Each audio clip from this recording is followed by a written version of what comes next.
Boa tarde a todos. Meu nome é Filipe Alves, sou diretor do Jornal Económico e gostava de agradecer o convite da APDC para estar presente neste evento e gostava ainda de saudar os nossos oradores, a começar pelo Pedro Garcia, cofundador da MOVE, à minha direita, Mariana Gomes, cofundadora da MUB Cargo, e o Álvaro Pinto, cofundador da Aptoide.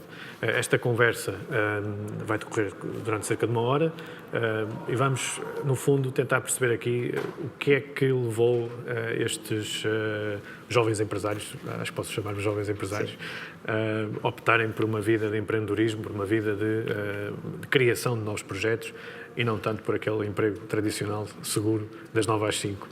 É precisamente esta questão que eu gostava de começar por fazer, ou seja, o que é que vos levou a entrarem nestas andanças, como é que surgiu a ideia de negócio, qual foi o problema que tentaram resolver e quais foram os desafios que tiveram que superar. Isto são muitas perguntas, mas vamos começar.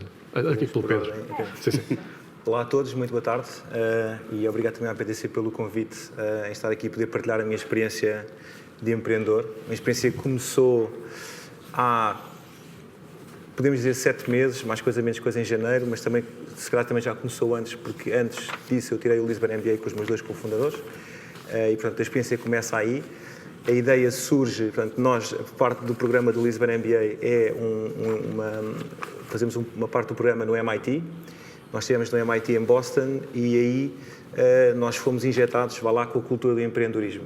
E, entretanto, nós os 3 fizemos grupo em algumas cadeiras e, portanto, sentimos que trabalhávamos bem, colmatávamos as falhas uns dos outros. E, portanto, no regresso, eu faço o meu Summer Internship do Lisbon MBA na EDP Distribuição para falar sobre blockchain e como é que o blockchain poderia ajudar os futuros desafios da EDP Distribuição. Daí surgem um conjunto de ideias essas que estavam ligadas, uma delas era precisamente ligada à questão da mobilidade elétrica. Haviam outras também, da parte de distribuição descentralizada de energia, que nós também pensámos, fizemos as contas, não valia a pena e pivotámos, que é a palavra que nós mais usámos nos últimos meses. Fomos sempre pivotando à procura da ideia perfeita. E depois passámos para esta questão da mobilidade elétrica. Aí nós desenvolvemos parte da startup durante o curso do MBA. Terminámos o MBA em dezembro, em janeiro começámos a trabalhar na startup full-time. Desde aí tem sido uma aventura em que nenhum dia é igual. Nós, em fevereiro, fizemos o primeiro concurso internacional em Madrid com a Porsche Connector. Fomos, obviamente, com o intuito de ganhar, mas também conhecendo as nossas limitações, ganhámos. Acabámos por não trabalhar com eles porque, lá está, porque o empreendedor, vocês de certeza também devem ter experiências semelhantes, muitas vezes abrem-nos uma porta que não é uma porta, é um buraco, e então o equilíbrio é sempre esse, é a pessoa tentar encontrar sempre qual é que é a porta certa para entrar. Depois recusámos, ficámos tristes, mas a seguir ganhámos o Global Impact Challenge. O Global Impact Challenge avalia startups que têm a possibilidade de impactar até 1 bilhão de pessoas em 10 anos. E o júri achou que a nossa startup tinha esse potencial e o prémio foi precisamente estar no Silicon Valley, com a Singularity University, a fazer a incubação da startup. Aí falei com pessoas muito ligadas ao ramo de energia, ao ramo de inovação, uma experiência completamente diferente do que eu estava à espera e pivotámos uma vez mais a nossa ideia para criar um modelo mais simples, modelo esse que é o modelo que temos agora e com o qual estamos à procura de investimento. E acho que qual é o problema que vocês resolveram? Sim, o problema que nós resolvemos e queremos resolver é o problema do carregamento do veículo elétrico. Okay? Nós estamos a criar uma plataforma que vai existir, vai servir para a partilha de energia elétrica. Okay? Esse é o problema que nós Portanto, isso é uma tecnologia que tem muito potencial, por exemplo, em países como a Índia ou a China? Sim, países em que se está a assistir a uma eletrificação massiva dos transportes. E que, no fundo, países que tenham tido esta evolução, mas vamos lá ver, nós não podemos tratar o veículo elétrico como se fosse um veículo de combustão interna. O veículo de combustão interna tem problemas de autonomia e o combustível não está disponível em todos os locais. E, como tal, nós temos que carregar o veículo para que ele tenha uma autonomia de X km. O veículo elétrico, a nossa visão é completamente diferente, que é A visão é que a eletricidade já existe em todo lado, ela está presente em grande parte dos locais, e portanto só tem que haver uma forma de forma inteligente partilhar e a distribuir. Exatamente, e distribuir e tornar acessível, no fundo. Exatamente. E agora o grande desafio é conseguir financiamento, portanto. Exato, que estamos muito perto de o atingir, diria eu, finalmente. Acho que posso dizer que sim. Mas não vou confirmar nada até fechar a assinatura. Muito bem. Mariana, a mesma questão. Antes de mais, obrigada também pelo convite. No caso da MoveCargo, já agora a MoveCargo é uma plataforma online que conecta pessoas e empresas que precisam fazer transportes de mercadorias. Ou seja, é uma Uber das mercadorias. Não, é muita coisa. A Uber das mercadorias, a Trivago das mercadorias, a Booking.com das mercadorias, toda a gente lhe chama qualquer coisa das mercadorias. Mas o que nós fazemos não é nada disso. É transportar mercadorias. Basicamente, temos dois grandes segmentos na plataforma. O segmento dos preços fixos, de envios standard, portanto, caixas e paletes de dimensões e pesos mais ou menos standard. Nós temos já uns preços fixos acordados com alguns parceiros. E temos também o segmento de leilão, que foi onde tudo começou, onde temos uma rede já de mais de 400 parceiros de transporte a nível nacional e não só. Basicamente, neste segmento de leilão, para tudo o que seja envios non-standard, nós temos a proposta de valor de facilitar o acesso a melhores cotações por parte de parceiros de transporte. Como é que isto tudo começou? Como disse, começou com o leilão.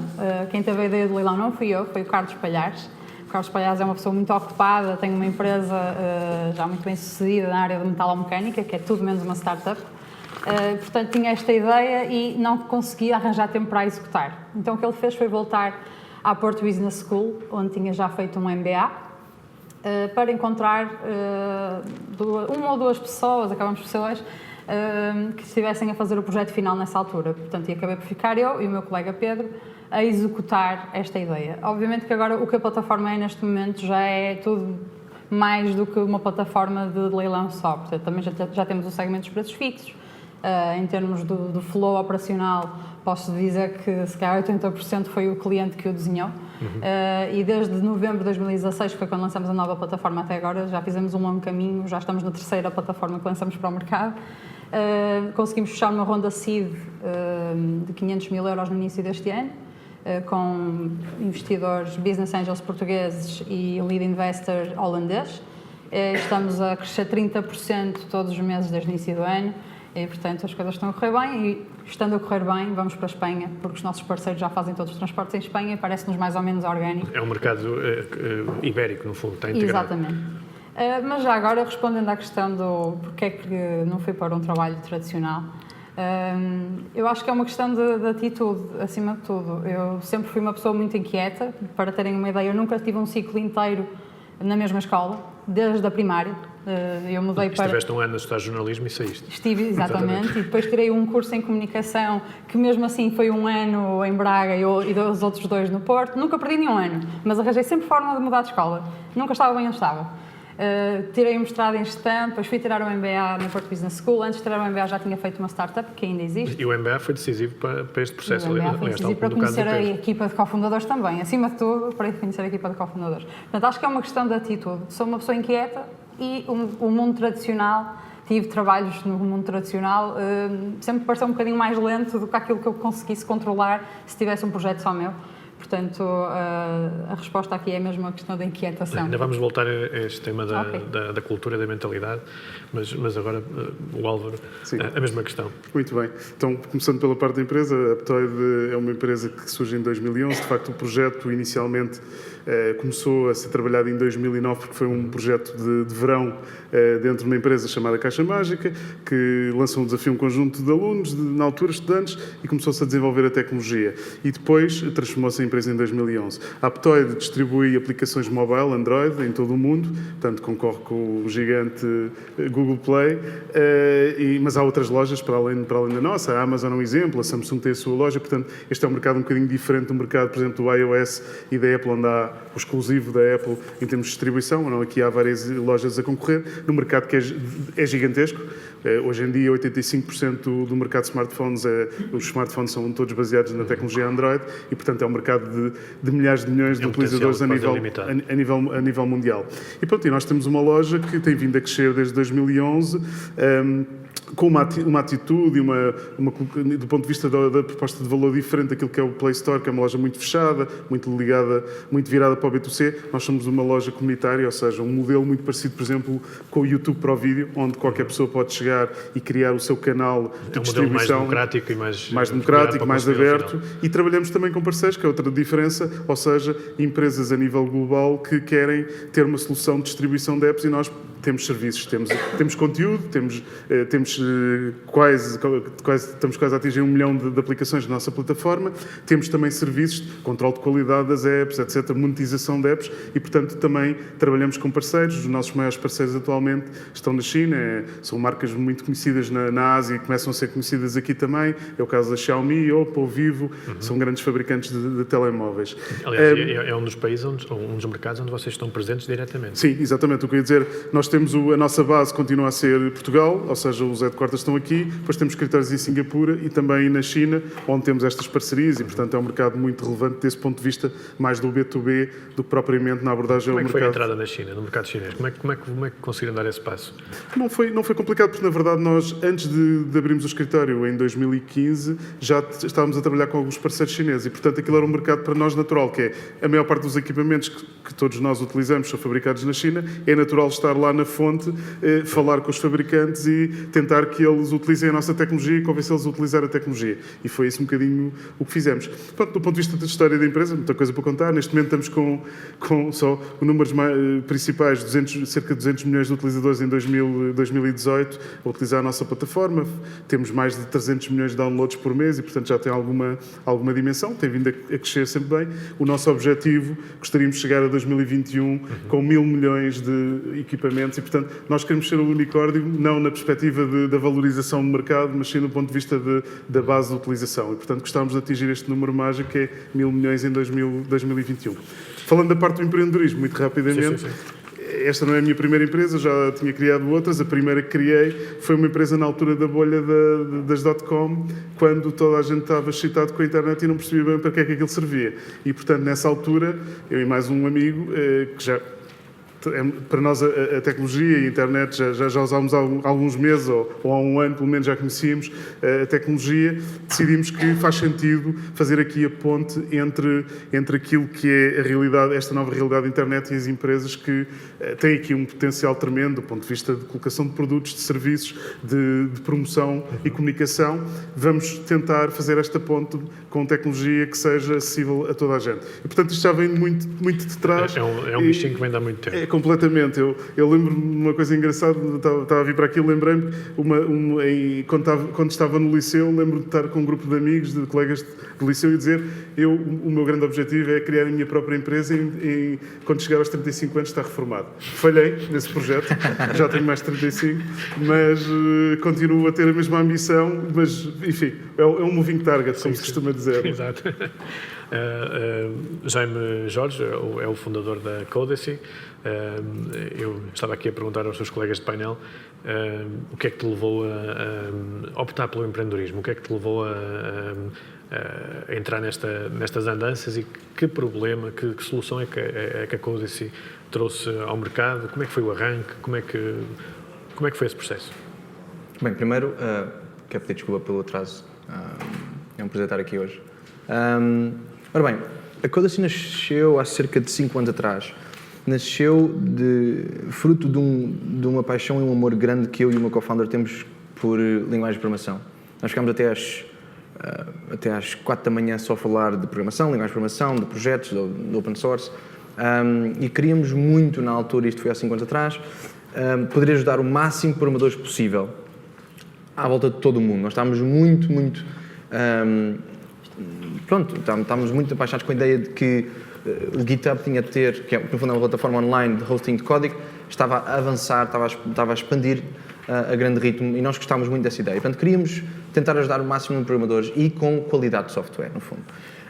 E, portanto, foi aí um pouco, e já salto um bocadinho do que é que foi a minha experiência mesmo a começar a Codacy, mas foi por aí que começou tudo. E o que a Codacy hoje é uma ferramenta de análise de software, de qualidade, E nós encontramos problemas de software, de estilo de código, de segurança, de boas práticas, de cobertura de testes, duplicação de código, complexidade, e fazemos isto No a fundo, cada linha. limpam os erros de código. Exatamente. Erros de código. A linguagem de Lego. não é? A cada linha de código que é mudada, nós encontramos ou não problemas. Há quem diga que é uma máquina de lavar do código. Seria uma boa analogia, uma máquina de lavar louça de código, exatamente. E, portanto, hoje temos 700 clientes à volta de todo o mundo, temos mais de 100 mil developers usando-nos todos os dias. Abrimos agora o escritório em Nova Iorque o mês passado. Na verdade, eu estive lá a semana passada a entrevistar uma série de pessoas. E somos early leaders nesta categoria de, no fundo, de produtos para developers.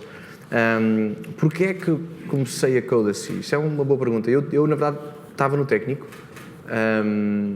há 5 anos e meio atrás e estava a acabar a minha tese de mestrado. E a minha tese de mestrado era, no fundo, um pouco isto que eu estou a descrever, que era a análise de software através de duplicação de código.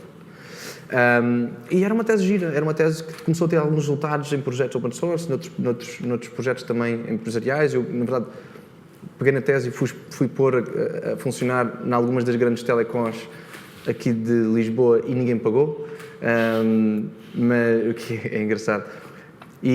Mas no fundo era de facto um bichinho, não é? É um bocado clichê dizer isto, mas era um bocado um bichinho. Eu sabia que eu ia criar uma empresa eventualmente. Ou seja, nunca te viste a trabalhar por conta de outrem? Não, vi, mas dada a oportunidade certa, achava que ia criar a empresa. E, portanto, com o incentivo não só da minha família, mas também do meu co-founder, nós fomos para a frente. E depois tenho um problema que é eu não desisto das coisas. E assim que eu comecei, passámos por imensas dificuldades no início, mas é mesmo não desistir isto. E, portanto, foi um Quando bocado falas por em aí. dificuldades, falas, por exemplo, em receber negas de potenciais clientes, não conseguir dinheiro para arrancar. É tudo um pouco.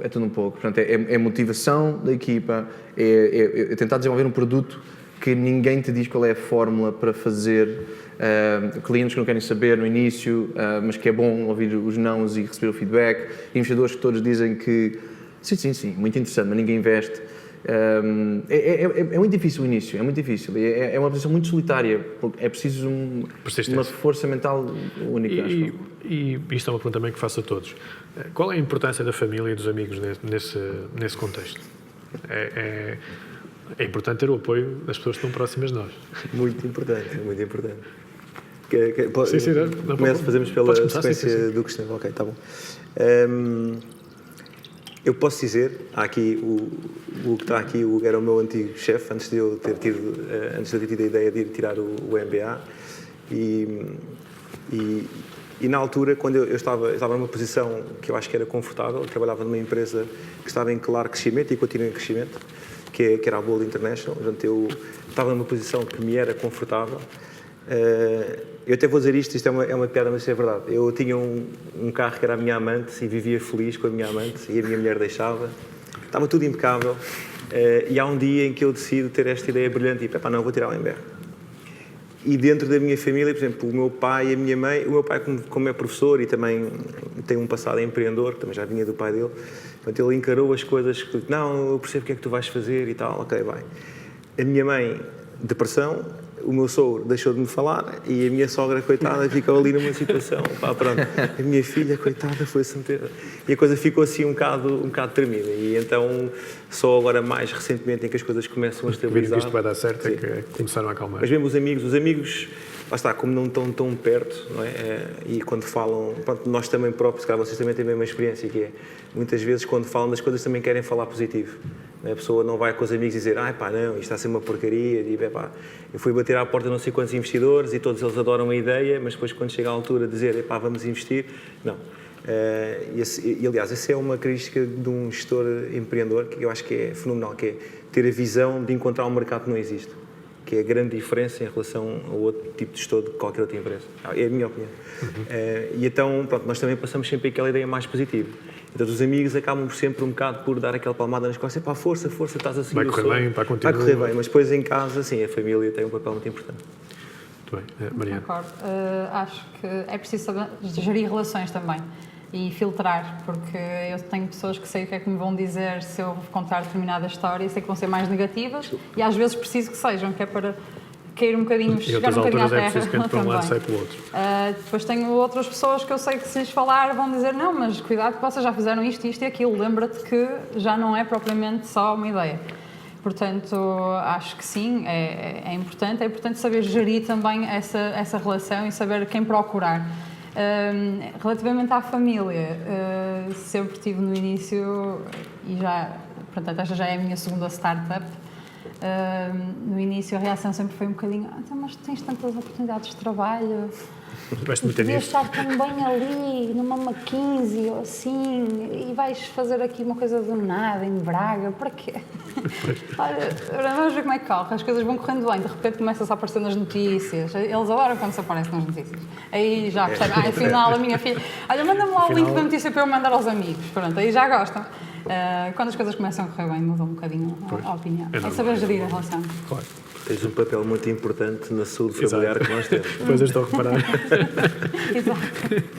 Eu acho que o papel da família e dos amigos, quando nos lançamos numa coisa destas, é sofrer. Eles estão lá para sofrer pelo tudo o que está a passar e diferentes formas, um bocadinho o que a Marina dizia, os pais também às vezes achar, então, mas até estavas a trabalhar numa coisa que era sólida e com perspectivas de futuro e de repente vais arriscar tudo Vais e agora mudar de arriscar rumo. tudo. Hoje mudam, pronto, a partir do momento em que as coisas começam a correr bem, obviamente que a perspectiva muda, embora ainda hoje a minha família, os meus pais, perguntam, explica-me lá outra vez o que é que estás a fazer exatamente, que eu não percebo bem que negócio é esse da distribuição de apps e o que é que andam para aí a fazer. Com blockchain agora pelo meio, isto é Mas completamente crítico. achas que em não é? Portugal as pessoas valorizam o facto de se lançar um projeto, mesmo que as coisas corram mal? As pessoas valorizam o facto de se aprender alguma coisa com estes processos, estes projetos, e mesmo que as coisas corram mal, que há sempre alguma coisa de bom que se retira destes projetos. Não, isso sem dúvida. Isso é valorizado. Quer dizer, e mudou muito, sei lá, olhando para a continuamos a geração ser pouco anterior, tolerantes havia uma grande com aversão a este falhanças. risco. Hoje, quer dizer, isto, se estivermos a falar dos millennials ou da geração Z, bem, já há total abertura para arriscar e para mudar todos os dias se for preciso. É muito diferente o mindset, não é? A forma como as pessoas veem isto e acabam por valorizar no fim do dia, mas não deixa de ser um risco considerável. Agora, os amigos, por exemplo, no meu caso, na minha experiência, tiveram um papel importante porque qualquer uma das dois principais negócios em que estive envolvido, agora a Aptoide e a primeira empresa que criei na altura das .com, foram criadas com amigos, pessoas que eu já conhecia, com quem já tinha trabalhado. Relações de confiança. Um era o meu colega de liceu, o outro o Paulo Trezeiros, que é o meu atual sócio, é alguém com quem eu já tinha trabalhado no projeto anteriormente e, portanto, os amigos, nesse ponto de vista, são pessoas que nós conhecemos, sabemos o que esperar deles e isso é um desafio tremendo, não é? Ou seja, gerir co-founders e trabalhar com Sim, às co-founders vezes é um desafio e é só também por si. arriscado, às vezes é arriscado E, ter portanto, perceber... negócios com amigos, não é? E, portanto, perceber quem é que está ao nosso lado, já conhecer um bocadinho as pessoas, ajuda muito bem a enquadrar e a conseguir compatibilizar aqui os vários papéis dentro da empresa. Portanto, desse ponto de vista, é relevante. Obviamente, os amigos aí também têm um papel importante. Bem, já. É engraçado porque é muito fácil, especialmente entre pessoas que não... É muito fácil nós passamos por tantos desafios. Eu, pelo menos, eu sei que passo por tantos desafios tão difíceis, tão difíceis mesmo, obstáculos tão complicados que às vezes até temos vergonha de falarmos com os outros sobre isso.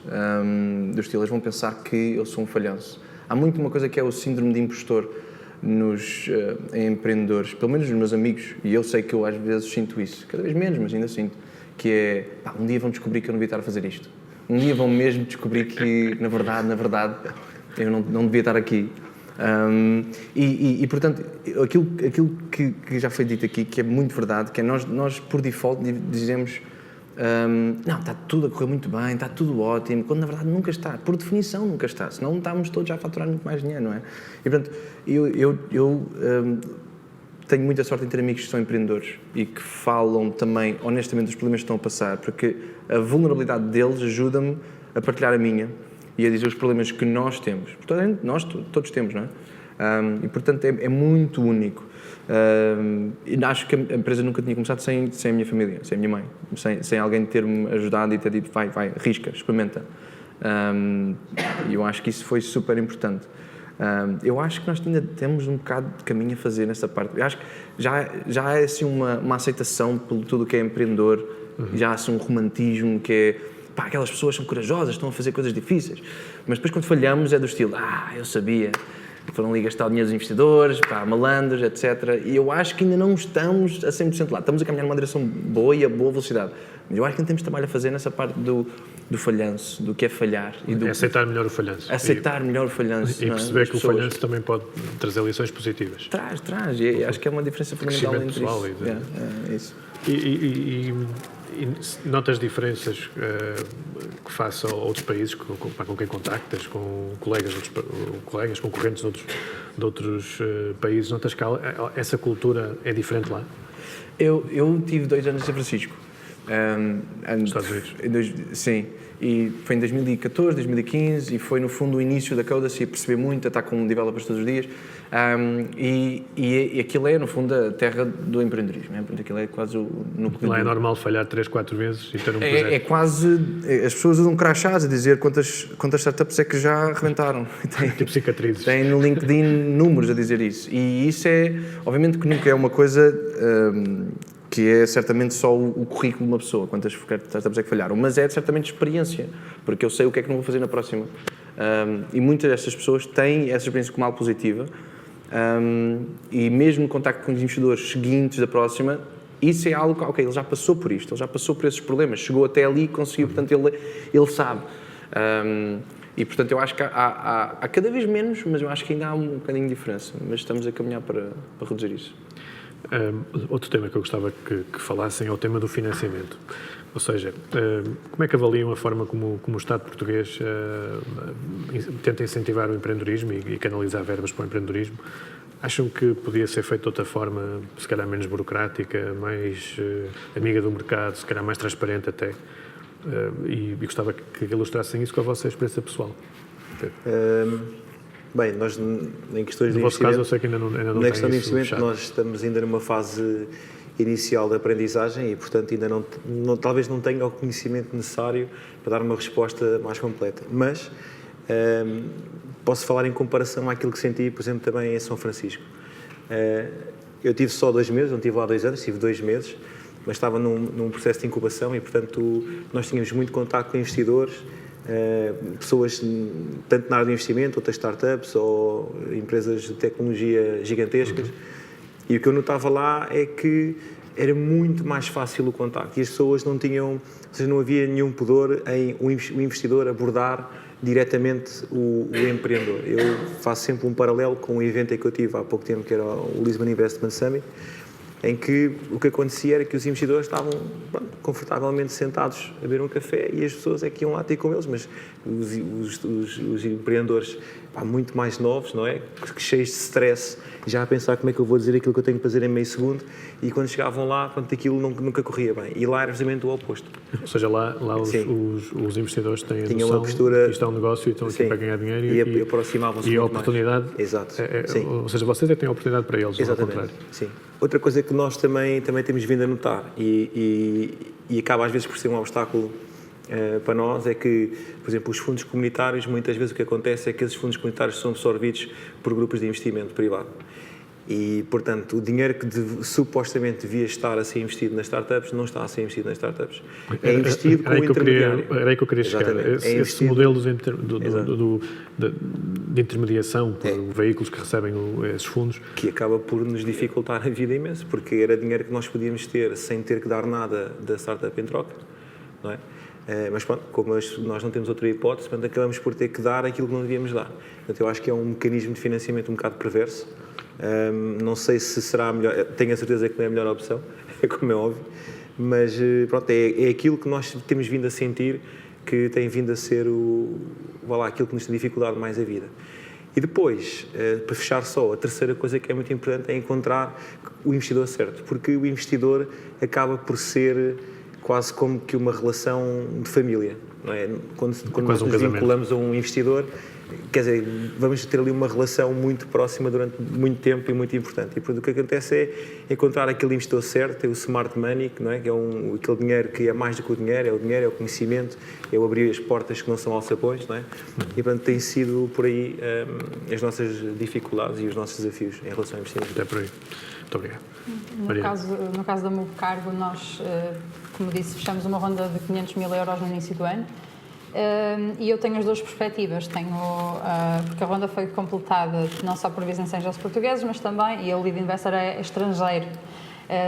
Portanto, tenho aqui as duas perspectivas de como é que foi tomada a decisão. No processo de chegarmos aos business angels portugueses, e isto é público, que são a Brain Capital, é um grupo de 9 pessoas que gostam disto e, portanto, decidiram reunir-se e investir em alguns projetos interessantes. O processo foi bem baseado na empatia. Eu quase que, da primeira reunião que saí de lá, quase que soube que eles iam investir em nós. Porque nos demos bem. E isto é uma parte que, naquilo de escolher o investidor certo, é muito importante. Nós vamos ter aqui uma relação. Eu falo com os meus investidores todas as semanas. Temos um relatório que é enviado todas as semanas para estes investidores. Fora o relatório mensal, que deve ser ainda mais detalhado. Portanto, toda esta relação é importante que pelo menos nos demos bem. O que acontece foi que depois nós acabamos por ir ao Web Summit e aqui já foi mesmo a história da Cinderela de captar o investimento. Estávamos nós no nosso stand e veio uma pessoa ter connosco, pediu-nos para fazer um pitch, fomos ao Investor Lounge, portanto todo o romantismo relacionado com captar investimento que nós tivemos. Depois do Web Summit as conversas foram evoluindo, quando damos por nós estávamos a ir ao Mónaco reunir com o sócio principal desta empresa, que é a Castle Capital, isto também é público, para completar a ronda, que portanto acabou por ser uma ronda de 500 mil euros. Sobre os dois processos, posso dizer que com os investidores holandeses fomos ao Mónaco, mas eles estão na Holanda e alguns deles até estão no Reino Unido, é uma mistura. Mas posso dizer que tivemos um processo de due diligence bem mais profundo, bem mais complexo. Quase parecia que estavam a comprar a empresa. Coisa que não aconteceu em Portugal. Portanto, eu acho que não é uma crítica, é só o estado em que as coisas estão. E o que eu acho que falta ao processo, e nós tivemos várias conversações com outros potenciais investidores aqui a nível nacional, é, acima de tudo, transparência e sofisticação do processo da tomada de decisão. Acho que falta, é muito ainda com base na empatia e às vezes tomam-se decisões que não são as mais acertadas, principalmente quando estamos a falar de fundos públicos. Acho que deveria haver o respeito por esses fundos públicos a ponto de... Portanto, achas que a classe política não está a fazer um bom trabalho nessa... Acho que deviam fazer um trabalho bem melhor, sim, mas lá está, é um caminho que se está a fazer. Talvez estejamos a caminhar no aprendizagem, no fundo. Certo, exatamente. A nossa experiência de Aptoide em termos de investimento tem sido interessante. Nós já fizemos três rondas muito diferentes. Fizemos uma primeira Seed Capital em 2013, que foi com um VC português, com a Portugal Ventures. Foi na altura em que a Portugal Ventures surgiu e, aliás, fomos a primeira ou a segunda empresa em que eles investiram no Call for Entrepreneurship, que foi um veículo que eles lançaram nessa altura.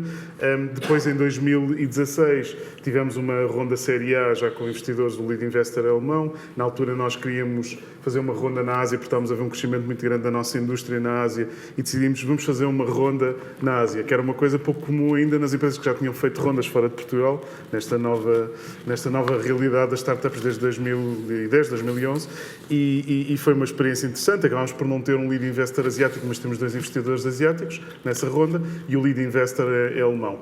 E, portanto, tivemos também uma experiência de VCs internacionais, e essa ronda são alemães, e, portanto, o due diligence é apertadíssimo. Ficámos espantados com aquilo, mas correu muito bem porque os próprios alemães ficaram espantados com a nossa resposta. E isso é que correu muitíssimo bem, porque eles disseram, nós queremos saber isto, e tinham tudo estruturado, sabiam claramente o que era o nosso negócio, o que é que se estava a passar, quais eram os pontos fracos e pontos fortes, e perguntaram tudo e passaram 2 dias connosco, e nós respondemos a tudo rigorosamente. Eles disseram, fantástico, estamos satisfeitos e, portanto, vamos embora.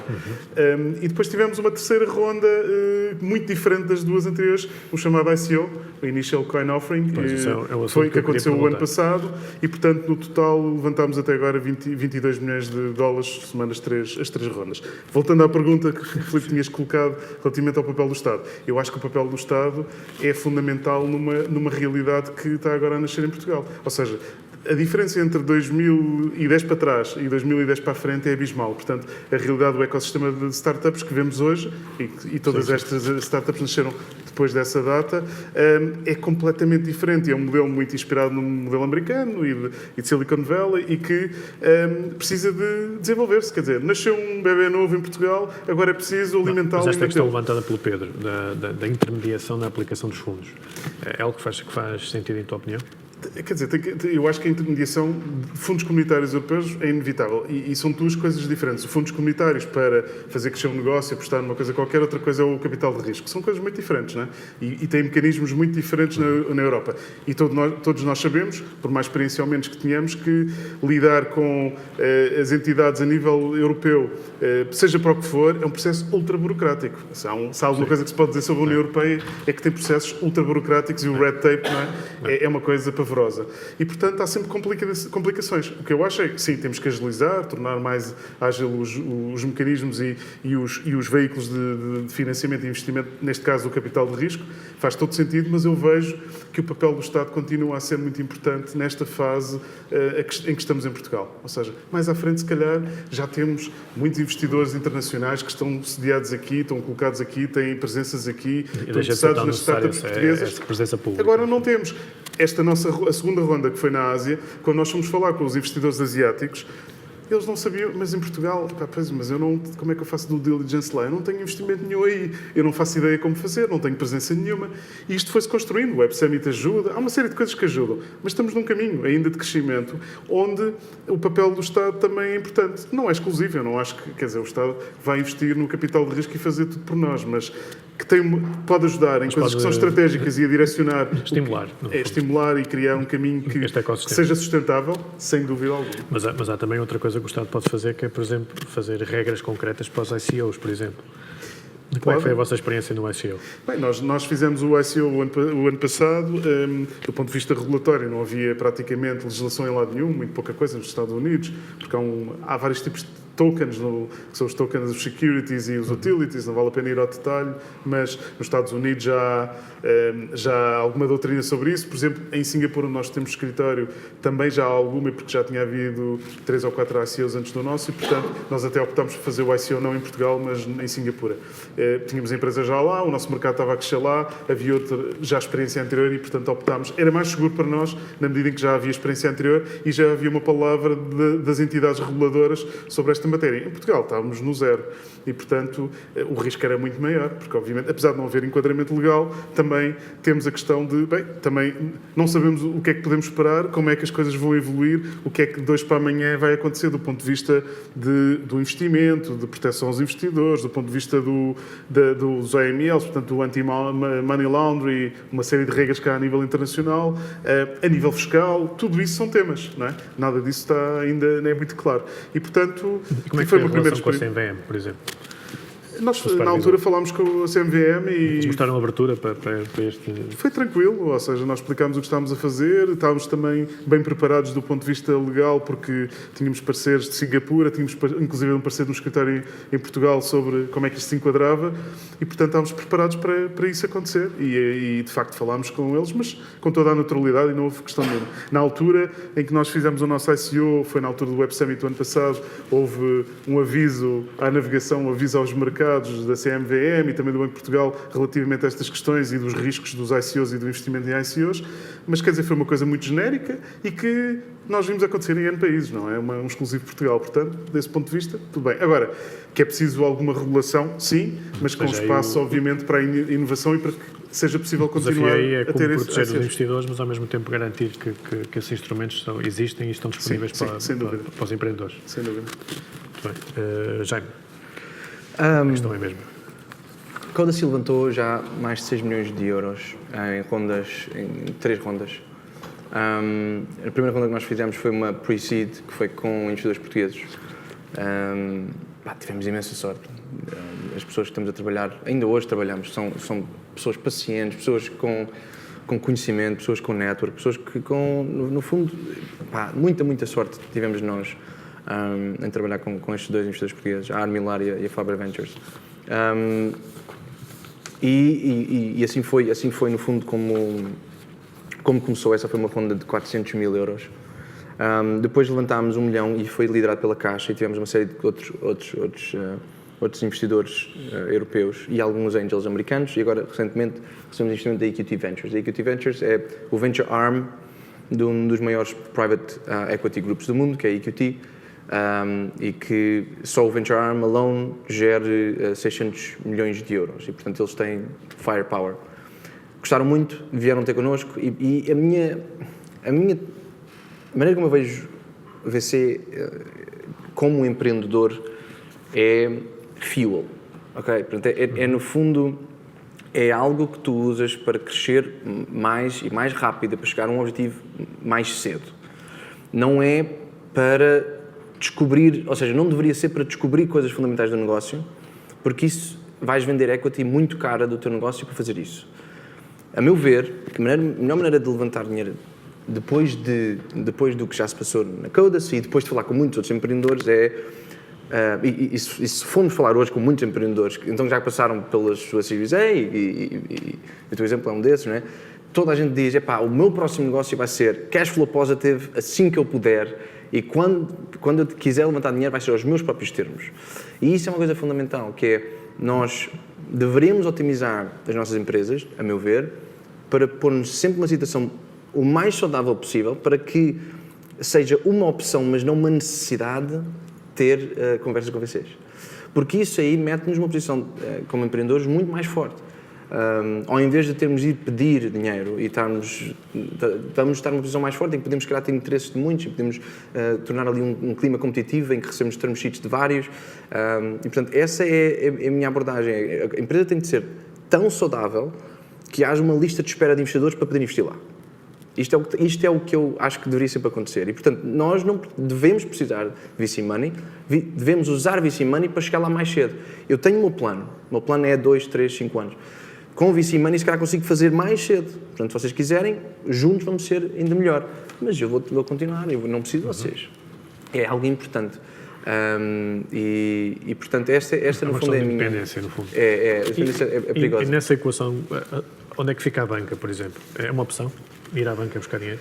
Eu acho que em certos tipos de negócio eu acho que pode fazer sentido a dívida, no fundo, em que é, no fundo, a dívida mais tradicional, em negócios que são tipo mais ao marketplace, ou cá em stock, em que já há muito dinheiro a ser gerado e transacionado, se calhar, acho que isso pode fazer sentido. Por exemplo, no nosso, que é software, em que nós temos units of economics muito bons, muito sólidos, temos margens grandes e que nós não, na verdade, não temos estoque nada, não precisamos de armazenar nada, não precisamos de dinheiro à frente para fazer alguma coisa. Todo o investimento que nós fazemos vão em servidores e não em pessoas. Para nós, se calhar faz menos sentido, mas num futuro poderia ser, se calhar, para alavancar. Mas achas que os bancos portugueses têm abertura para financiar este tipo de projetos, na tua experiência? Comparando sem pedir garantias pessoais ao fundador percebo. E ao pai do fundador e ao filho do fundador. Claro, foi ir de casas. Mas eu comparando com outros bancos, então bancos que nós interagimos lá fora, coisas como debt são encaradas com um nível de risco diferente que nós temos cá. Portanto, para responder isso honestamente, eu acho que há ainda uma aprendizagem a ser feita aí. Acho que é normal. Acho que ainda não vimos tantos casos de sucesso. Vimos a Farfetch, foi ontem, se não me engano. IPO, awesome. Mas ainda nos falta mais casos desses para as pessoas todas perceberem. E respondendo à pergunta original, que é, no fundo, o papel do Estado, eu acho que eu percebo pouco, porque nós temos sido sempre private invested por VCs. Portanto, nunca tivemos uma interação a nossa mais institucional é a Caixa. Mas eu vejo algumas medidas que são do interesse e que eu vejo interesse de outras parties lá fora e que acham e que vêm isso com algum interesse. Por exemplo, o 200M é uma medida com algum interesse. É uma medida que faz alavancar e dizer venha para cá, seu investidor, com dinheiro, que nós ajudamos a fazer mais e melhor investimento. E acho que isso é o tipo de coisas que é, a meu ver, muito positivo. Alguma vez sentiste que se estivesses fora de Portugal tinhas mais hipóteses de sucesso? Isso é uma ótima pergunta. Obrigado. É uma grande pergunta. Nada. Não, mas eu acho que a resposta é... não. Eu acho exatamente por ter estado em Portugal. Eu acho que não é mais hipóteses, mas eu fui forçado a fazer coisas que outras pessoas recebem de bandeja. Eu fui forçado do dia 1, em que comecei a Codacy, a ter um mercado global, porque eu não tinha mercado aqui. Menos de 1% dos nossos clientes estão em Portugal. Portanto, desde o primeiro dia que nós temos tido mercado global. Tive de aprender o que é aí falar aprender, no fundo, as diferentes culturas de diferentes países, como é que é vender em diferentes países. Se for começar em Espanha, se calhar vendia só para a Espanha, não é? Fui obrigado a ir para outros países e falar com diferentes investidores e aprender, no fundo, a navegar as águas do que é investimento em Nova Iorque, em São Francisco, em Berlim, em Londres. Todos eles são diferentes, todos eles têm diferentes risk profiles. Eu acho que exatamente por estar em Portugal, eu fui moldado e fui obrigado a estar a adaptar a uma série de circunstâncias. Portanto, eu acho que Acabou por ser uma vantagem. eu acho que sim. Eu gostava também de saber a vossa opinião sobre esta questão, mas também de introduzir uma nova questão, que é o nível de formação financeira dos nossos empreendedores. Nós, pela vossa experiência, eu sei que vocês dois fizeram um MBA, portanto, não será o vosso caso. O nosso financeiro está ali, qualquer coisa que te conheça. Mas acham que é necessário reforçar mais a capacidade, os conhecimentos financeiros dos nossos empreendedores e também os conhecimentos jurídicos? Ou seja, não há situações em que os empreendedores são até enganados por alguns financiadores, por exemplo? Bem, isso é uma pergunta interessante. Eu só vou pegar ali no que tu estavas a dizer. E é uma história que me aconteceu muito recentemente, precisamente na incubação que estava a ser nos Estados Unidos, e é muito... Este é engraçado, o português é um desenrasca-se, mas eu estava numa incubação com pessoas da América Latina, pessoas japonesas, Ásia, Japão, malta da Europa, Estados Unidos, portanto havia ali quase gente de todo o mundo, e éramos 30 e tal pessoas, de cerca de 15 startups. E há uma altura nesta incubação em que nós tínhamos 2 semanas para apresentar um MVP. Essas 2 semanas eu venho de um passado de IT, eu sei programar, não é? Por acaso não uso o teu software, mas podia usar. Mas já não programo há muito tempo. E então, nessas 2 semanas, o que eu pensei foi, eu vou pôr uma série de coisas a funcionar, e comecei a fazer experiências, a trabalhar com coisas que nunca tinha trabalhado, e durante 2 semanas ninguém me viu. Durante 2 semanas andei desaparecido. Ao fim de 2 semanas, a responsável da incubação veio ter comigo preocupada, porque estou um bocado preocupada contigo, porque eu não te vi durante 2 semanas, o que é que andaste a fazer? E eu, olha, tenho aqui esta caixa de cartão, cá dentro tem um circuito, que é uma tomada, que eu uso como uma aplicação mobile que também fiz, com não sei o quê, e expliquei-lhe o ecossistema todo que tinha feito em 2 semanas. E ela ficou impressionada, nunca tinha visto ninguém fazer isto.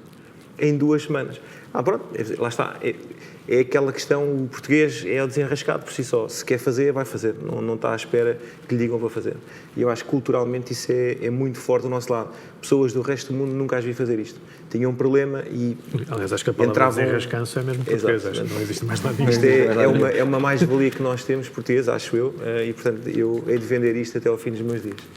Mas em relação a outra pergunta que... Ao nível de literacia financeira e jurídica dos empreendedores. Sim, claro.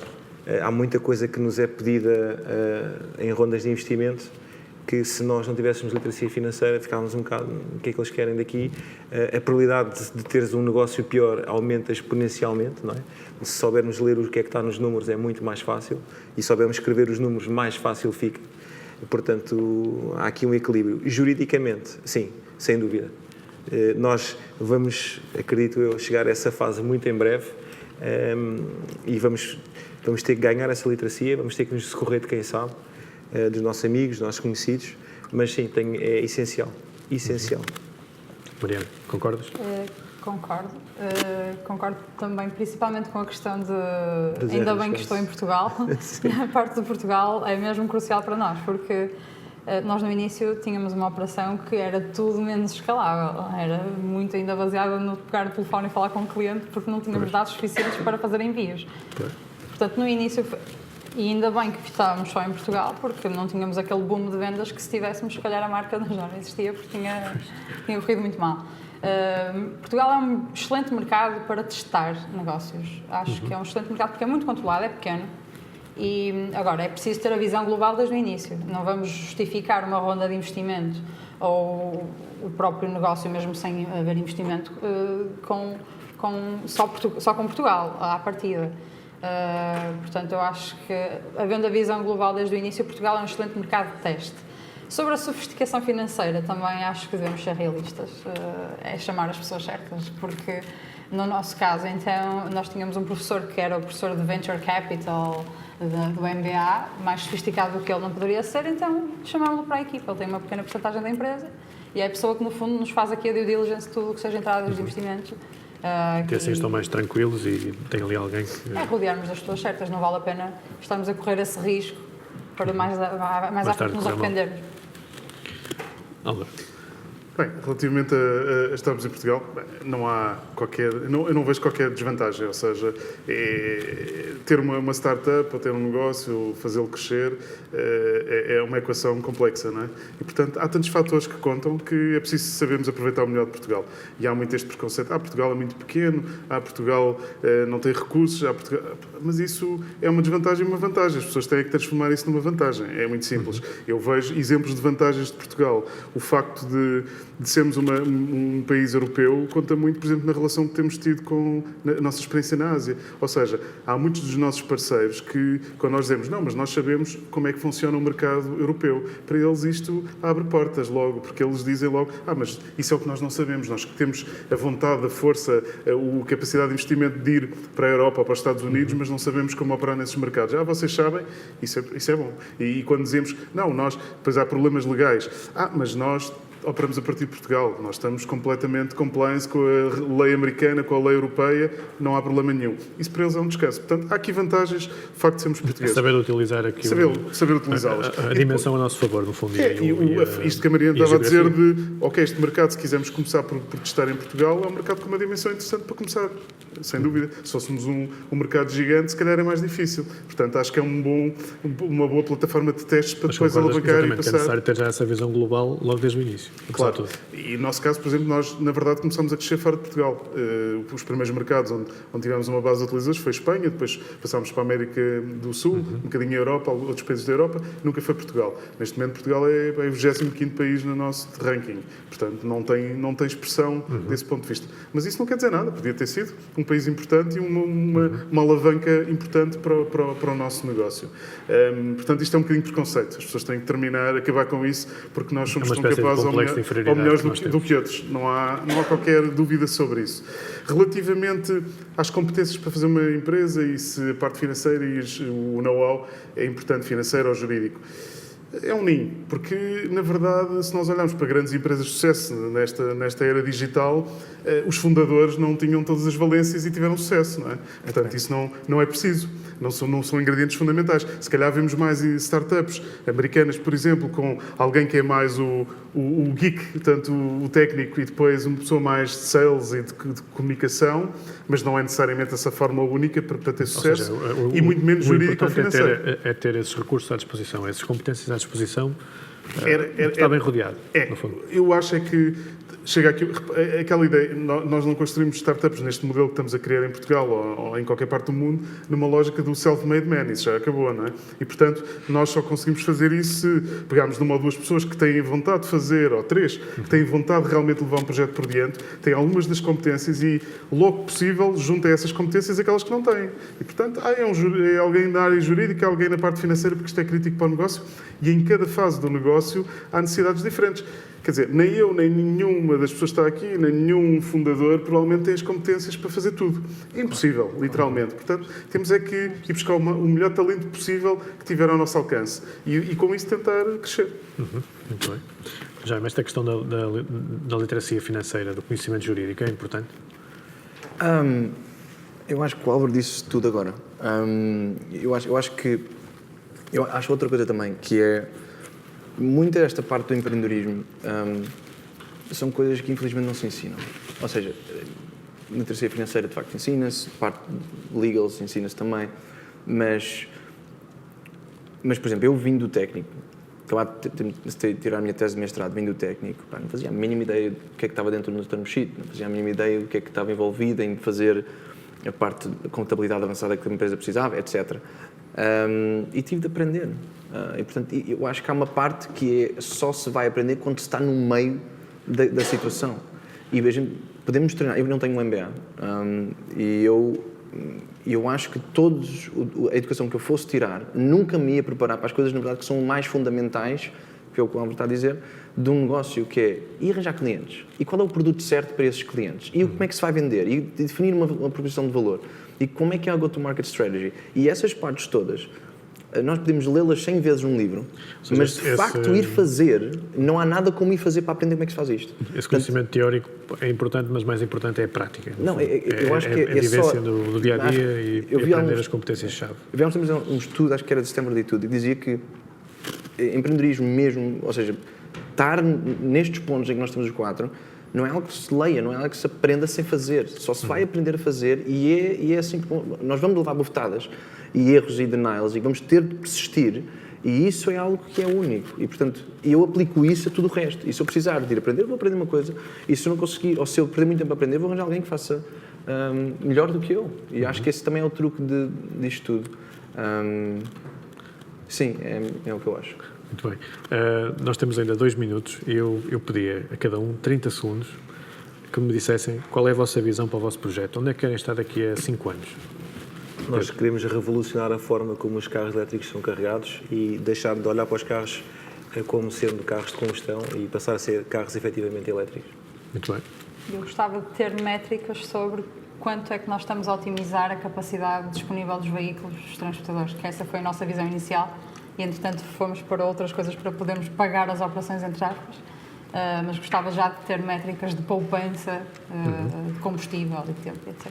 Muito bem. Alba? Eu já disse no início que o nosso objetivo em 2021 estamos em 1.000 milhões Não, mas de isto é 10 devices. anos. Isto é 10 anos, até 10 anos, 2028. 3 milhões, 3 mil milhões. Então, temos este objetivo a 2021 e o que vemos e o que queremos é também democratizar e tornar mais aberta a indústria das aplicações. É uma indústria que está muito fechada porque há um duopólio no mercado a nível global e que beneficiaria muito com a inovação de empresas mais pequenas e todos beneficiariam. O consumidor, mas também os vários parceiros a nível de negócio. Hoje vemos muitas empresas que não conseguem monetizar apps, sei lá, os fabricantes, por exemplo, a Samsung, muito dificilmente consegue monetizar apps porque há estas duas empresas que controlam o mercado. Gostaríamos que este mercado fosse mais aberto e mais participado e mais inovador. Muito bem. Já. Eu até estava a ver se estavam aqui a gravar, porque 10 anos de facto é muito no mais infinito. Não fazemos a mínima ideia que vai acontecer em 10 anos. Mas eu em 10 anos. Eu disse 5 anos, por acaso. Disseste? Agora Ok, que me estava a 5 é mais 5. Mas podes dizer a 10. Mesmo assim não gravem. Mas o meu ponto é, eu acho que, bem, a 10 anos eu gostaria de pensar na Codacy como uma empresa grande, líder de mercado e já com perspectivas de se tornar pública. Esse é o meu sonho para 10 anos. Para 5, early leader do mercado também, já com várias dezenas de milhões de revenue, ou, não, 5 anos, mais de 100 milhões de revenue. E temos impacto real na maneira como as pessoas programam e põem produtos no mercado. Queremos que cada VP of Engineering que esteja a planear um projeto de software pense na Codacy como uma solução óbvia para otimizar e desenvolver software de muita qualidade. Muito bem, muito obrigado a todos e boa sorte para os vossos projetos. Muito obrigado. E nós terminamos aqui. Muito obrigado.